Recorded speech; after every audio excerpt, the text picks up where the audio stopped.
Gaeilge Weekly is brought to you by Learn Irish Online. For way more shows, videos, podcasts, and courses for learning the language, head to learnirishonline.com or patreon.com/learnirishonline.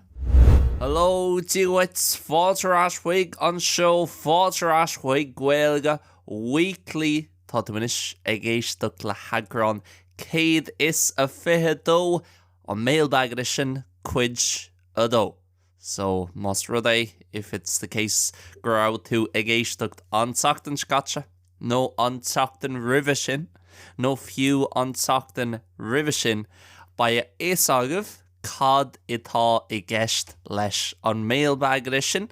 So, if you want to find out more about that, if you're not sure what that means, muna bhfuil tú cínse cad itá I gceist leis sin, is féidir that dullarás chuig na hagrán le déine the latest episodes and find out a bit more about that.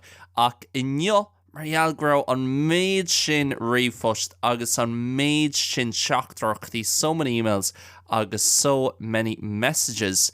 Bhí orm on Mailbag edition a scarú in ná chuid to split it up into two parts. So an teachtain scatcha, bhí man sig léamh amach gachrúd a tháinig isteach ó Oileán na hÉireann, agus inniu tá man sin léamh amach gachrúd a tháinig ó gach eile, gach cearn eile gin down. So last week read out all the ones from the island of Ireland. This week gonna read out all the other ones from all the other four corners of the world, and it really is four corners of the world.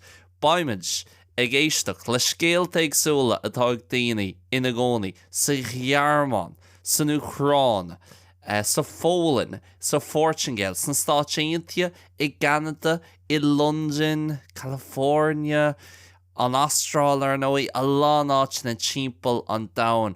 Agus ní amháin ag chlustáil ó éireannig thar lear. So not only hearing from Irish people living abroad, you know, the Irish in Sydney, the Irish in Vancouver, Péród mar sin, ach freisin ag éisteacht agus ag chlustáil scéaltaí ó dhaoine nach bhfuil aon buint éireannach acu. Just daoine timpeall an domhan, nach bhfuil tuismitheoirí éireannacha acu, nach bhfuil sean tuismitheoirí éireannacha acu, ach an rud atá acu, the thing that they do have, na sim sa Gaeilge, sim I gcultúr na hÉireann, sim is stair na hÉireann, agus chomhpháirtíocht sin, as well as that, sim I deangacha go gnáthleagan, interest in languages generally. So, támuid chun tús a chur leis an Mailbag edition seo I Krakow, agus I gcónaí táiságam ní é sin an chuí Bucharest, Krakow ará. That's not the way you should say Krakow. I think it's a Krakow or Krakow or nimicins. Ach, Arenos, Thomas Holland sin I Krakow on taoináit around Misha. So Poland actually reeved. The only place that I was ever in Poland before was in Krakow. And a nice little letter or email here from Ursula. Gaeilge Weekly, it's Misha Ursula. I listen to the podcast in Krakow, Poland. Usually when driving my son to school, he gets to pick up a bit of Irish as well. It's a great idea, exactly what I need to help me with my level in the language, which I've just started learning in earnest. In the old days, it was too difficult to pick up from books and recordings. I've been an English teacher for 25 years, and I think you do a great job with the content. It's engaging and real chatty language, and the graded difficulty of the 3 episodes works really well. I particularly enjoyed the episode on Formula 1, as my dad was also a big F1 fan from Galway. Best wishes from Krakow. Gur míle mágat, Ursula. Gur míle mágat féin, Ursula. Sin iontach fad, and a lot of things there. Lán rudí an sin gur féidir labhairt fuhu. Ar nó I nílach la ór nó carach an óméid agam an budcréile inniu. So ní bhaid mé an labhairt faoi gach riomhphost le alánáis depth nó detail nó aonrúd mar sin. Ach dús Ursula míle buchas as scríbhaisteach, míle buchas as a bheith éisteacht, ach freisin míle buchas as an podcréile a rinch le the whack for sharing the podcast with your son. Mar really, ag déanú rud éigean mar sin, níl tú gríns an fudcréile leis, tá tú gríns na Gaeilge leis. You're not really, sharing the podcast with him, more so sharing the Irish language with him and all that comes with that as well. And don't know exactly what your story is, Ursula Lima Céad Fungate Kinse, Kin Scale Target, Ursula Madge there on Éireannach Cú, on Route Tishmahori Éireannach Agat, no, Cade Shin, well, Jaron to and Shin, Gur ask Gaeilge the Ahar. Agus gur sé na luchtlanúna mór de Formula 1 cosú lumsa agus gur Gaeilge cosú lumsa so cínse gur de Ahar gafa le beidir Senna nó Schumacher nó Damon Hill nó Alan Prost nó an Uran Jordan or no on Uran Éireannach a bhí agin, the Jordan team, the only Irish team that we ever really had in Formula 1. So sin cínta agus míle buchas as rá gapan tú ghfuil an content go mar tá tosa dearan tú an sin ghfuil tosa ag múnú an mBéarla le 5 bliana is fithe anús, so cínse tá sad, cín chuí bu cheart go méich mud ag múna teangacha, so má dearan tosa ghfuil an content go móhiúm níos muíní faoi is though more confident and more kind of self-assured about it. So míle buchas as an rifa sin arslags tá súlagam ghfuil gacrad go an sin Krakow latsa agus le dohach. Danny, Melbourne an Australia, no we tá cúpla ceann tomid ag teachtasteach chuig sais an Cuid den fudcréile ina maiime ag léamh amach na rifost a tháinagus teach ón Austral agus ceapan ghfuil thart 3 chin a beidir actually no ní le 5 chin as an Austral. Cheapman si go méid níos mó ach tá a lán chin as na Stáit as Canada, so freshen Thomas Hunt ní chin sin fád dhéanam. We're also going to do all those ones in its own kind of section in this podcast. Danny from Melbourne, Australia on Austral. Look, hi Liam, loved the podcast. Started listening a few weeks ago to the BHFAD NÍos SIMPLÍ version and was surprised how easy it made to pick up the language again. I'm a firefighter based just outside of Melbourne, Australia, and tune in on my 110km or 1 hour and 20 minute commute to and from work. It's a great way to pass the time and gets the brain working. Keep up the good work. Míle buchas, Danny. Gur míle mágad as an tám a hógáil chun é sin a scríb. Seans go mbeidh tú ag éisteacht leis seo, dearann tú deag ná bíonn tú ag éisteacht leis an leagan I BHFAD NÍos SIMPLÍ ach beidir go mbeidh tú ag éisteacht leis an leagan níos simplí freisin an teachtain seo. Agus I'm a firefighter based just outside Melbourne, Australia, an chéadúir a léime I sin bhí an Eva seo agam tosa sa fire truck ag éisteacht le Gaeilge Weekly ach ar nóid tá rudaí níos tábhachtaí le déanamh nuair atá tú sa fire truck agus cínse nuair atá tú ag déanamh do commute ar maidin mar dearann tú an sin ar feadh ó agus fiche nóméid bíonn tú sa chóir, ní bíonn tú sa fire truck, bíonn tú ag dul gotí an fire station an sin chun tús a chur leis an lá ibre. Ach míle buchas as sin, Danny, míle buchas as a bheith ag éisteacht gach seachtain agus tásúlagam ghfuil Gaeilge Weekly in an leanúint cabhrú leat leis an Gaeilge. Ceann eile an Austral, Sean in Iarthar na Australa, so the west of Australia. Hi Liam, first I should forgive the mistakes as Gaeilge. Tá mai cínsa ghfuil botún glór an so tá marasig fólam le séhí is dócha. No, be bortha faoi sin, Sean, don't worry about that. Seálas mis Sean is as churci mé. Ach, tá mé mo chónaí in Iarthar na Australa le 5 bliana déag. Tá mé mo chónaí in moille beag timpeall 270 km níos cheas dá Perth. Tá mé géisteacht leis an podcréile le 5 nó 6 bhíonús. Úsáidem an podcréile ar extracurricular activities dócha. Tá méid ólam mo chuid Gaeilge le Irish Romali agus bhfuil duine éigean sa phobal daltaí éisteacht le do podcréile. Thosaigh mé leis an tríú ceann ach anois tá mé géisteacht leis an dara level. Éistem gach seachtain agus is íonlam an content. Níl aon scéal simú agam, tá mé géisteacht leis an agrán 190 agus dúirt tú scríbhaisteach.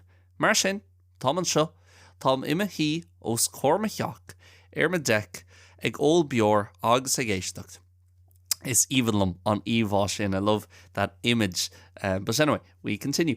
Níl an seansagam mo chuid Gaeilge such mar ní léon phobal éireannach an seo I tútha na Australia out in the kind of Australian countryside.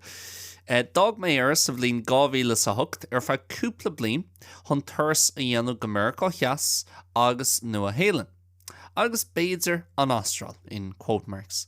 Fric mé an Austral a 2010 agus tam fós an seo go nairi leat a chara agus leanúráil le gachrod ó bhfuil tú ag déanamh son na Gaeilge mílebuchas Sean mílebuchas latsa. Tá lán rudí ríis dá méach níos mó amagam a fed more time. Tá lán rudí gur féidirlam labhairt fuú an sin a lot of things I could speak about. Ach, is evenlum na scéalta bhín ag éireannig ina gcónaí thar lear stocha tá sig sa lumsa, you know lán éireannig thar lear. Níl sé chomh simplí mar well, dúirt méid láháin tá mé chun bogu go dtí an Austral agus sin é. I gcónaí, nó ní I gcónaí, ach an chuid is mód san am bí níos mó ag buint leis. There's kind of more to it. So beidir hui siad áitségan le haidléithe de sira agus tar éis cúpla seachtain dúir siad, you know as, ní léon Jeffar arm dul arás, tá mé chun fannacht an seo agus nó mar a dúirt Seán an sin béidir an Austral agus fric mé I 2010 agus tam fógus an seo agus tá sé anna simul chun na scéalta sin chlustal na héireannig timpplain down. Cén chuí a chríicní siad an sin nó cén fáhfuil siad an sin bhúil siad le duine éigen beidir le chalín nó le fear agus tá siad den áit mar ealar sin nó thosaí siad ag obair fa blian agus an sin dan siad a bhaid níos mó ama ná mar bhí siad agsú leis. They stayed a lot more time than they were expecting agus sin is tócha an rud céine atá ag Seán an sin. So Seán mílebuchas freisin is evenlum an picture atá agam iméon sin inis in my mind now.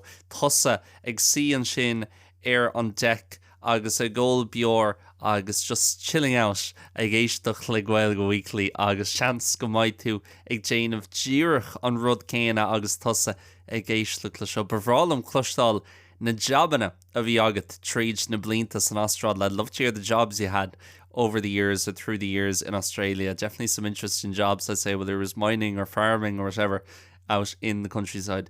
Ach, Arenos, fair play that Sean Gurmila Magd as sin. Matt as London, agus ní Harleen sé go minic doesn't happen often gomín an seans agam actually labhairt so it's face to face le boil learnirishonline members no éisteacht Gaeilge Weekly a Carla sé le más fi actually criniú Zoom agin cúpla seachtain ó hin agus bhain mé soirtáitnamh as sin Mash so tasúlagam gul gachrod goma latsa Mash in London. Gaeilge, what do you think? And Matt's kind of asked a bit of a question here. What do you think of the shadowing technique for learning to speak a language, repeating sentences from a spoken passage using the transcript until you're able to speak along with the recording? Is this something you would try in the membership? I'm doing bits of it and it's really helping my speaking confidence. Great question, Matt. And I'm actually not too familiar. Níl mór an aithne agam an shadowing technique dearan tú an sin, repeating sentences from a spoken passage using the transcript. Níl mór an feice agam faoi sin ach ceapan go méid sé an cabhrú leat. I definitely think it could help you. Mar tá tú an sin an labhairt mar a bheith caintear dúchas ag labhairt agus mar a bheith caintear líofa ag labhairt agus fiú na pauses agus an flow agus na focail agus na filler words rudí ó bhád níos tábhachtaí ná mar cheapan daoine le teanga, things that are a lot more important than people actually think with languages. That can really help you implement that. Ach ar nói an cheist an sin nuair nach bhfuil an scríbhíon agat when you don't have the transcript, are you still able to do those things? But it's definitely going to help you, even if you can't fully replicate it after. It's going to help you get those little pauses or little filler words or pronunciation, of course, as well. Fumnu, Arnoi, is sé an sin, and of course, grammatically, it's going to be correct, you'd hope as well. Oh, have gramadocha je chans ma no. Tá súlagam gomai sé cheart freisin, so cínte gur féidir le sin carlat an rud a stábhatí meas, just more exposure. Níl mé gurí rá is cuma cad a dhéanaan tú, it doesn't matter what you do. Cé go fadas atá as Gaeilge sin a rud a stábhatí. Once it's in Irish, that's the most important thing. And whatever exposure, interaction you have with the language, it's going to help. So if you find something like that, má tá rud ag an aimsíthe agat mar sin agus buin tú taithneamhas an sin leanúint leis, mar tá sé bhád níos éasca leanúint leis an ghlach tú má tá tú ag buint taithneamhas an method nó an bailach sin. So míle bhuíochas a sin Matt Broner nach bhfuil níos mó sais ólas agam nó níos mó theory agam faoi sin, more opinions or info about that, but I just don't know enough about it. But fair play, sounds good. I must look into it and maybe even do it on the membership over on Patreon. Is it something you would try in the membership, you ask there? So yeah, Beidrach tá sé deacair le scríbhíní. Difficult in terms of transcripts with Irish and automatically generating them. Donal in Hong Kong. Hi Liam, messaging through after listening to the last podcast and hearing your request for messages. Not much to say here, but just to let you know, I'm listening over in Hong Kong. I was listening on and off about a year ago, but I guess life took over. I'm inspired again with our new president to be clued in with our native language. Thanks for all the work you do. Hopefully, I might be able to find other Irish speakers here where I can use the language a little bit instead of translating my own thoughts in my head. Good luck today with your busy week. Thank you very much. It was a very busy week. Seacht an angenóach a bhí ann. Donald nuair a rinne mé an chéad podcréile ag fógrú on Mailbag edition, kind of announcing the Mailbag edition, agus ní raibh méid swinú gur mór an daoine ag éisteacht i Hong Kong.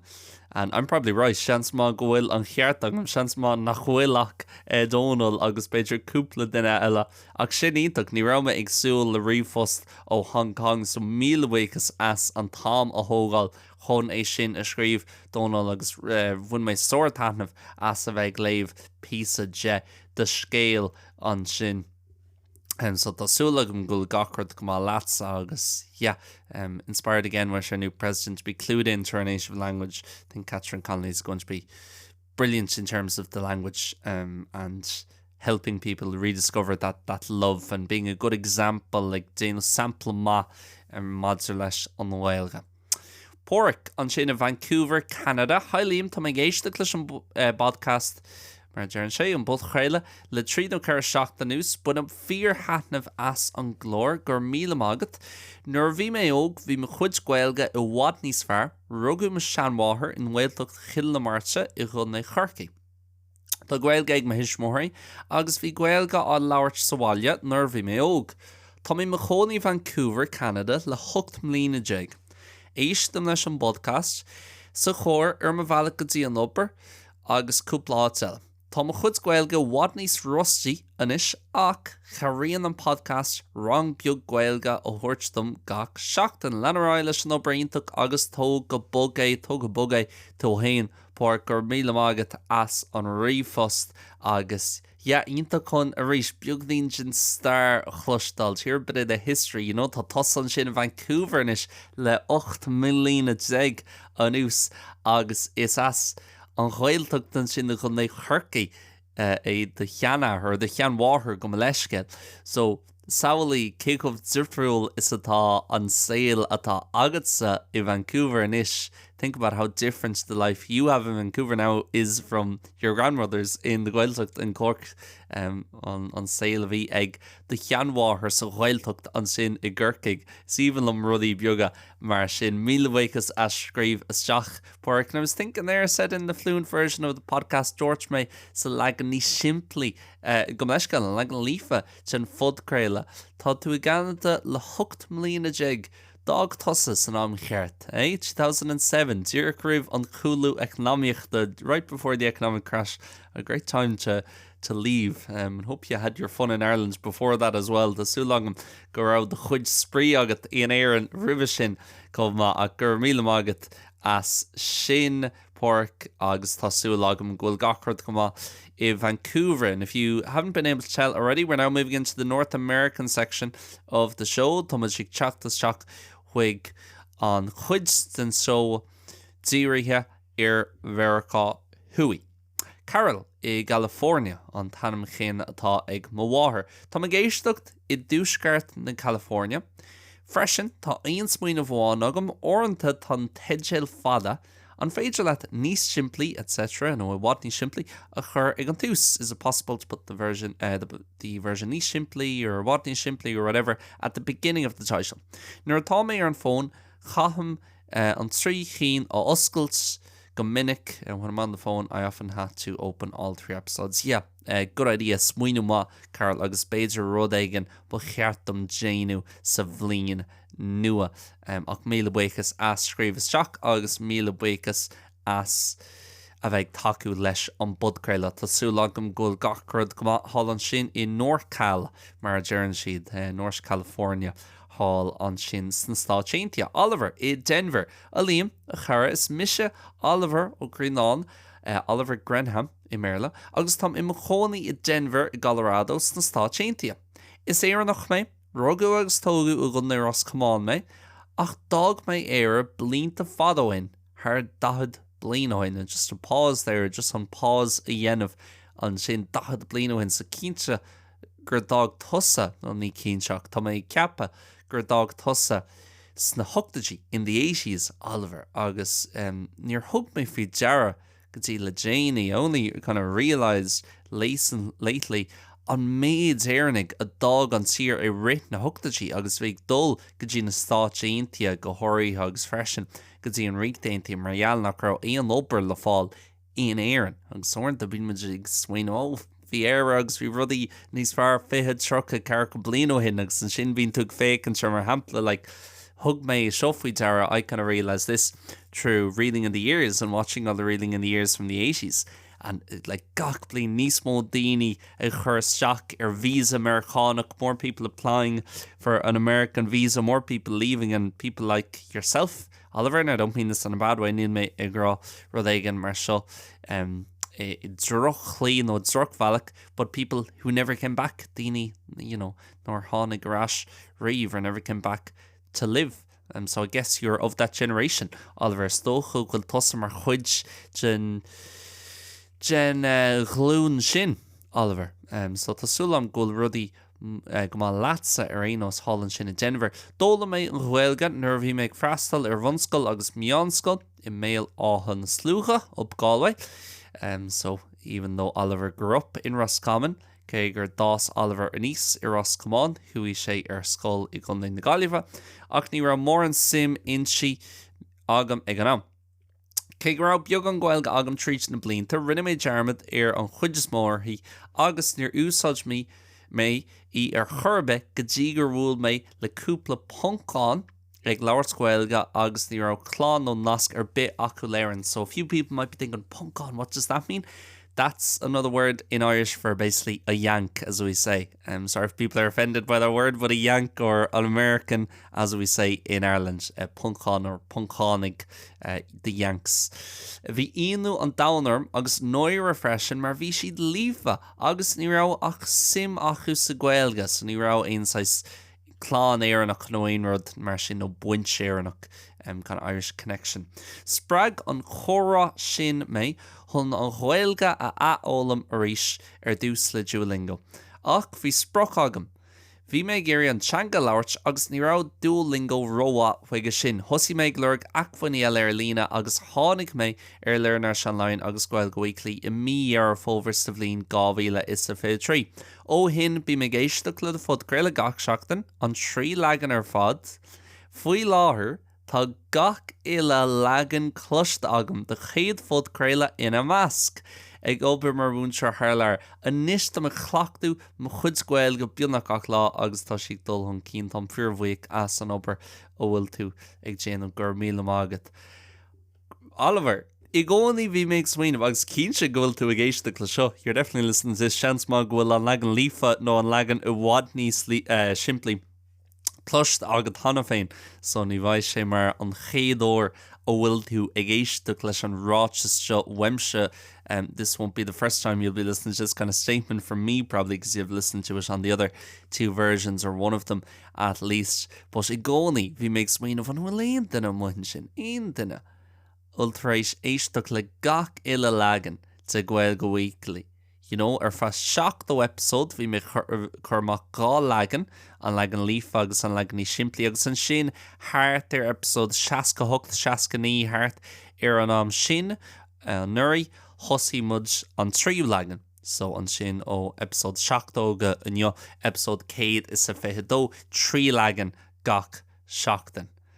So bhí mé swin níl aontar an muin sin cínse atá tar éisteacht le gach ile leagan an fudgréile ach dar leatsa according to you tá sé Déanta agat so míle bhuíochas a sin Oliver agus ní higann tú fiú man bhfuil tú with a wall or Patreon or three cuasa ceannach linn even if you're not a Patreon member. I don't know if you are Oliver, to be honest, or if you bought a course or whatever. Even just listening every week makes such a big difference for the podcast and for growing it, and that it comes up in searches earlier and all that stuff that we don't want to care about, but sadly we do have to care about. Níl Géirí a bheith smuoinú faoi sin ach chaithimid a bheith smuoinú faoi sin.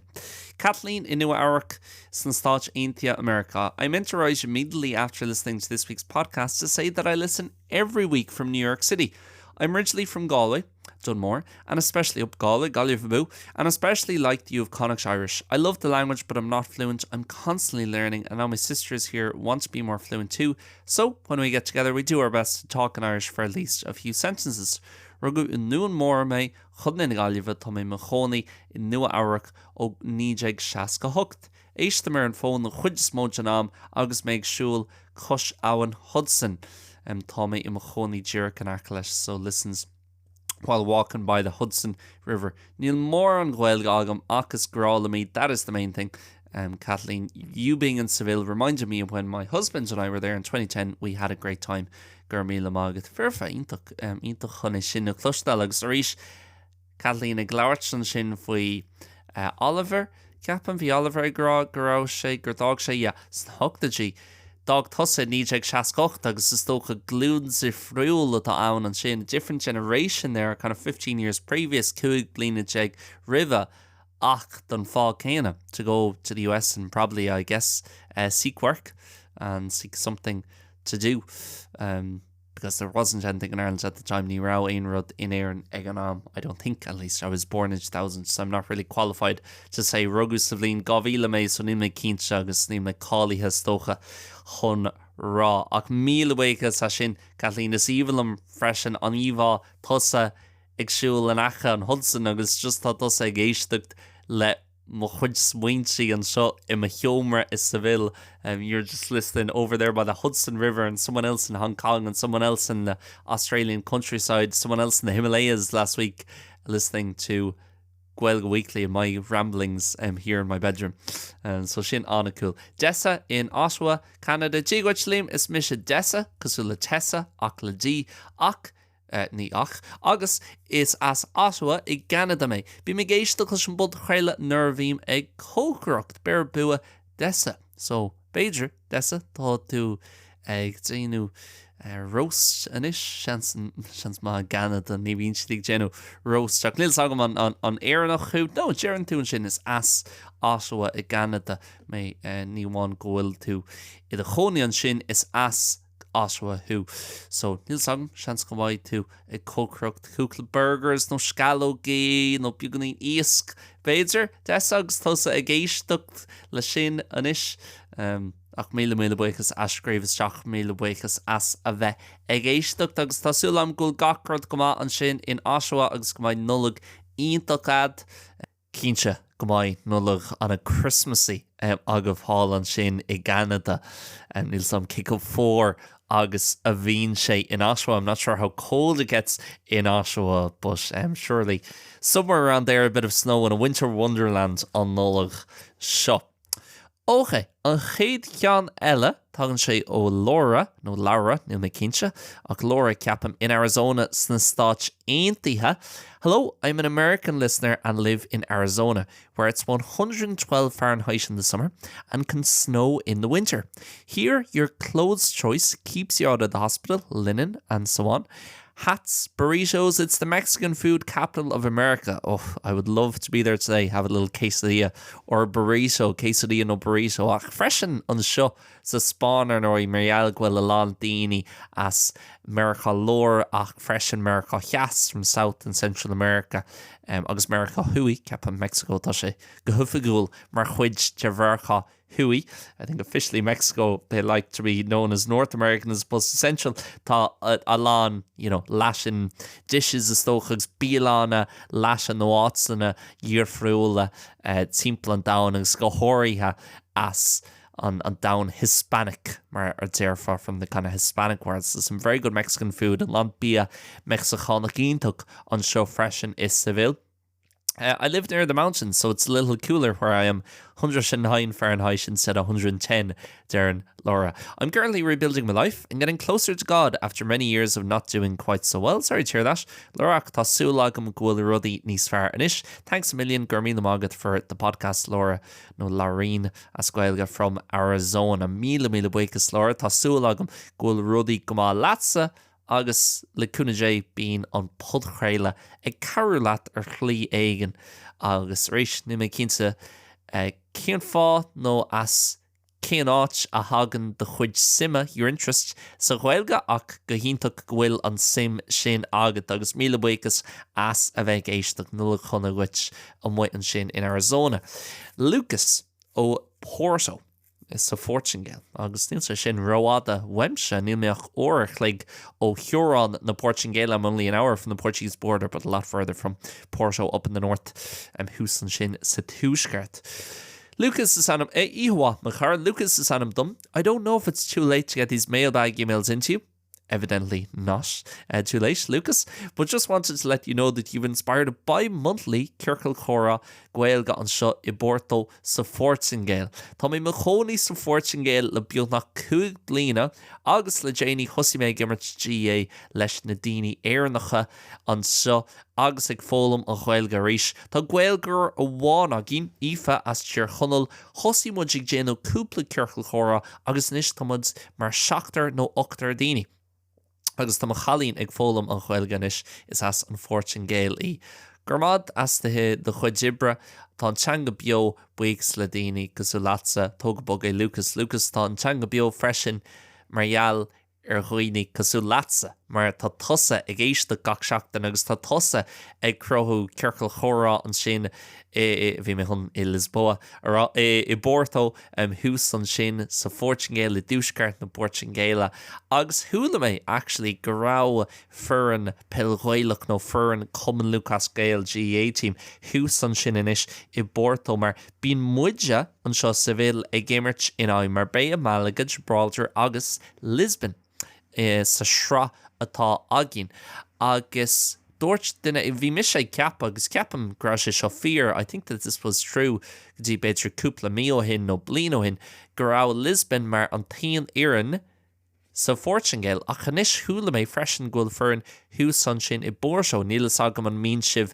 ag gimmert le Galicia mar tá lán fuirna hús an sin I Galicia ach sin iontoch le chlustal. Lucas gur míle mágat as a bheith éisteacht gur míle mágat as scríbhaisteach agus gur míle mágat as an rud sin a thosaigh an Circle Chora sin a thosaigh. Thula mé an teachtain scatsin I rá sé seo arolalas agam. I never heard of this. A lán leanúint a haon go Porto. A lot of couples that go to Porto brisin siad sús I ní dul go Porto. There's kind of a curse there. Agus tí rá sé sin arolalas agam ach dúirt cúpla duine é sin lom cúpla seachtain agus tí rá sé sin arolalas agam. Agus freisin goil de chalín ag fólam. Nice, shouldn't be segueing from breakup to talking about your girlfriend, Lucas, ach goil de chalín ag fólam na Gaeilge sin gohíntoch freisin agus cínta goil sé dacardí ach fairpléidí goil si ag déanú iireacht. Okay, rá cheanella, no 3 cheanella actually, and well, 3 cheanella, because there's also one that I didn't read out in the fluent version of the podcast because it arrived in between the 2 recordings. One from Ireland, but 2 international ones. Firstly, to wrap this up, agus tá an cean seo fada ach beidir ghuiil sé mar an chean is fearr nó chean is tábhachtaí inne. Roman. Hello, Gigwitch. I might just be a little late for the episode with emailing. Sorry for that. Don't worry, Roman, you just about made it. So I don't really have any known Irish ancestry. I'm from the city of Dnipro. Tásúil agam ghfuil an fumnú ceart agam an sin, Roman nach Beidir nach Will, Bronner. And at least from my father's side, all ancestry is Central Slavic, so Polish, Western Ukrainian, Belarusian, maybe some Czechia. As Czech Republic, as we continue to call it in Ireland, mar Landmagerai in Éireann ag glíor Public na Checa in Éireann, no Czechia anis ceap man sin an tanam nua atá air. But I've really been interested in Celtic languages and cultures over recent years, mostly because it's easy to relate with history of oppression and language domination that we both suffered from another empire. And in the case of many Gaelic natives and nations of post-Soviet countries, still to this day. And with how at some point most of Europe was using Celtic languages. I feel like saving and promoting these languages is important for Europe. Ireland has been especially appealing to me since we've really had a lot of similar history moments. Both Ukrainian and Irish people suffered genocide through famine and have a history of underground armed resistance to occupiers, British on the Irish side and Polish, German, Nazi, Russian, Soviets on the Ukrainian. Both had and have to fight for reviving our languages to this day as well. There's been a book called Everything You Know About Ireland is True, but ... It was released before invasion times. I presume Roman is talking about the invasion in the Ukraine in 2022, but I only got it in 2023. In it, one Ukrainian man documents his travels to Ireland and impressions from those which have been a nice introduction to me on a deeper level. Roman doesn't say ní dearn Roman sa ríomhphost seo, agus actually tá freagra seolta agam chuig Roman chun cheist a chur cin áit se bhfuil sé ina chónaí agus cin fá, well, dearan sé an seo cin fá a bhfuil sé ag fólam na Gaeilge, ach an bhfuil sé ina chónaí in Éireann inis, bhog sé an sin i 2022 ar thosaí an coga, níl na cín se Beidir ghfuil sé fós i Dnipro, níl clú agam. Ach, Irenos, le cúnaidé ba an freagra sin agam an teachtain seogan nó Beidir sa leagan I BHFAD Ní Simplí. When I record the BHFAD Ní Simplí version, I might have that answer. On top of all that, lately, I've also found out some people close to me have Gaelic ancestry. My girlfriend's Finnish, randomly found out my heritage update of a few days ago that apparently someone in her ancestors from 5 to 8 generations ago was 100% Irish. Funny enough, Rowan, rinne mé hain sa scrúdú nó taistas DNA cúpla bliain ó hin agus bhí mé 96 fungéid I mé éireannach ach an sin 3 fungéid as an London, Finland agus freisin as an Tualan, and also from Sweden agus an sin 1% from the Middle East on Meán Orther. Now a big question is how the Irish ancestry could have ended up in Finland, as back then it was a pretty poor corner of Europe where not many people went, and it's amazing that happens when it's so far away from Ireland. So with all that, I've been promising myself to invest more time in learning Irish in 2023, or since 2023, but finally only found the time in recent months. I really like how clear and straightforward the language is. It blends in well, being familiar with having unique traits I haven't seen before anywhere, so a mix of the two. Also, I really like the Gaelic type. So that's the cloghailach, the old Irish script. That feels cool and fresh. Sad, it mostly only has decorative usage now. Agus actually, bhí sé sin malista de rudí le déanú agus rudí ará mé géirí fólam I 2025 bhí mé géirí cloghailach ólam agus fólam chunas chloghailach a scríb agus actually ní dhearna mé so ba sé ar an list arís I 2026 agus caith mé a ólam ag point sé. And for people who don't know what I'm on about cloghailach or Gaelic script, it's the old style way that Irish was written up until about the 1940s or 50s. You'll have seen it before if you look it up. Would also often now see it, as Roman says, their decorative usage, so maybe on the side of a bar. But even then, the text isn't the same really that they use there. For now, I really just listened to the Ní Simplí version of the podcast, but starting to feel like it might be time to try more advanced levels. Usually I do 10 minutes a day at work breaks or some other time during breakfast or while brushing my teeth. I think that's it. Feel like that's everything I wanted to say. Gurmagat for the podcast, and long live Ireland and the Irish language. And I'm going to add myself, Slava Ukraina, freshen Roman agus Tásúil agam ghfuil gachar má leatsa tá Dnipro an sin in Orther na Ucráine. It's there in the east of Ukraine and has been badly affected by the war.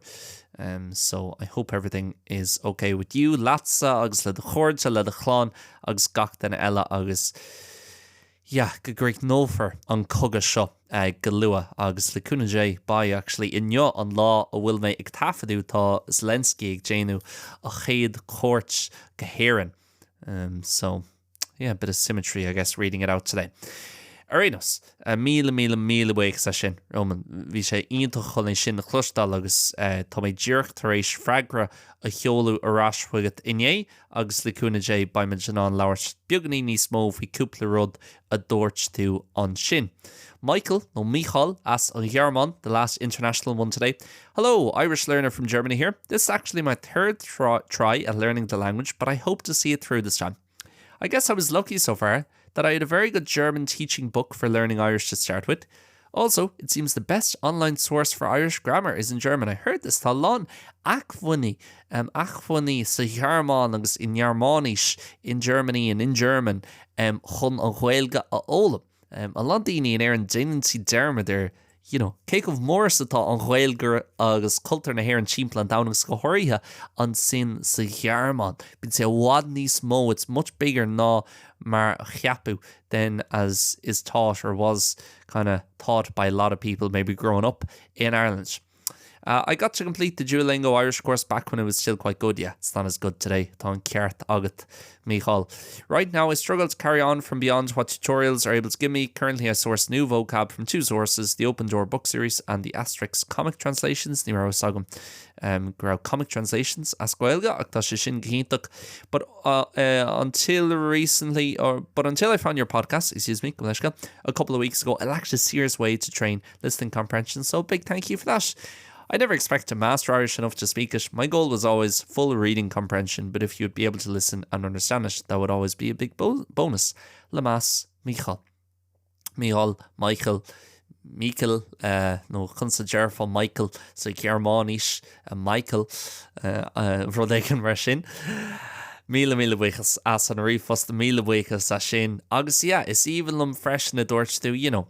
You don't expect to master it, and you don't have to. Okay, bhíoh sé go híntaach mar dúirt tú dá méach tú in an Gaeilge a labhairt go fearfa perfectly. Ach lán daoine a hosníonn le teanga, níl siad riomh chun líofacht nó ord level a bhain semach. Ach rud is tábhairtí ó bhfuil tú ag buint taithneamhas, are you enjoying it? An bhfuil tú ag leanúint ag feabhasú do chuid Gaeilge lá in lé, day after day, are you improving your level in the language? Agus an bhfuil tú ag fáil rud ag an ráisí, kind of getting something back, and that sounds bad, but I mean, you know, a bigger appreciation for Irish culture, for example, a better understanding of the language or of languages in general, you know, tuiscint níos fearr chultúr na hÉireann nó chultúr na Gaeilge nó chultúr teangacha generálta. So yeah, is even cúpla rud a dúirt tú an sin, Michael, agus gur míle mágat as a bheith éisteacht. Agus yeah, lán daoine sú leat sa thosaigh siad ag éisteacht leis an budcréile le mí nó chomhnús bhí lán éistearí nua agin I mí na saona agus I mí dhearafóver chomh An ceann dearnach, and I didn't read this out in the full version or the fluent version of the podcast because it came in late and it's from Ireland, but I will read it out now. Anisha. Dígwit slím constatú tá sulam ggóil tú go is Misha Anisha. Tháinig mé trasna de fód chréile cúpla mí ó hin Spotify. Ag an am chéine, thosaigh mé rang ihe chóra Gaeilge. Is as cilcheannig mé, ach tá mé mo chónaím Lnáthlia le gá bhlín jeig anús. My interest in Irish has come back to me again after around 20 years since I finished secondary school for a few reasons. I've become very interested in languages for the past 10 years and I've been learning Portuguese and Spanish. And this summer I was asked to read a prayer at Gaeilge at my brother's wedding and got lots of compliments for my pronunciation. I realised the importance of Irish as a living language in our country now more than ever. Éistem leis an bud créile gach seachtain, thosaigh mé ag éisteacht leis an leagan níos simplí ar dús, ach tar éis cúpla episód bhí iontas orm echal go raibh mé an leagan líofa a thuiscint. So seans ma nach mai Anisha ag éisteacht leis seo, ach I let her know anyway it's going to be in these two versions of the podcast, so beidir go mai sí ag éisteacht. Smáthlam an content agus is just brálam a bheith géisteach leis is mór an spragu é dumsa an podcréile mar sé chéad ó dumsa bheith muínoch mo chumas tuiscina gur míle mad líam agus leanart ag déanú níos mó episódí le hell an iste tá Gaeilge scrífa ionintach agus tíobh brilliant written Irish as you can see there agus míle buchas as an éisteacht a dhéanú leis an Gaeilge for making efforts with Irish in terms of going to that class every week and listening to the podcast and getting involved and tasúlagam go mín tú ag buint taitnamh as Gaeilge Weekly agus gúil gachard go má leatsa imlá clia agus go mai nullag jazz agatsa. Sinné, that is it, guys. I've had to go fairly quickly through them. Bhíarm dul socht happy to reach the re-fust on sin.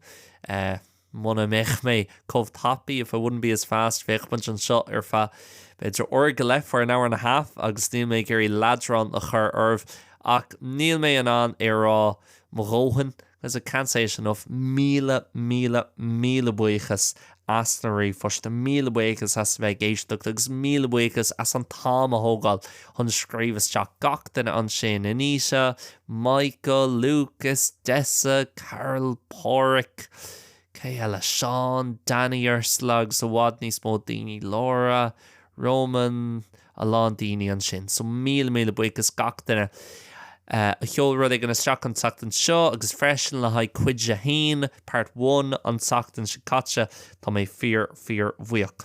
An teachtain se thugan, by an tagran Jearnach gin bhlín agin Gaeilge Weekly, the last episode of the year next week. For Gaeilge Weekly. Jegan bí me jig tógáil susa me anar. Normally we take a break in January, but this year im lín and Thomas an sustin a hógáil I mean nullag, and that means right after Christmas, right after New Year's, we're going to be back straight away instead of waiting until the 20th in áit a bheith fannacht go dtí an fiú lá me anar.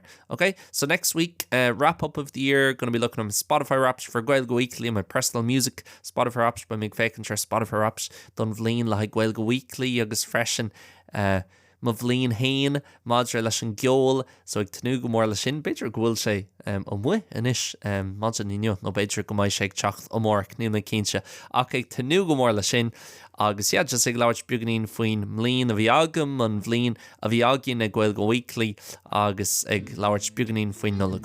Míle buchas, guys. Big thank you le romiliv an teachtain se thugan slán agus bannacht.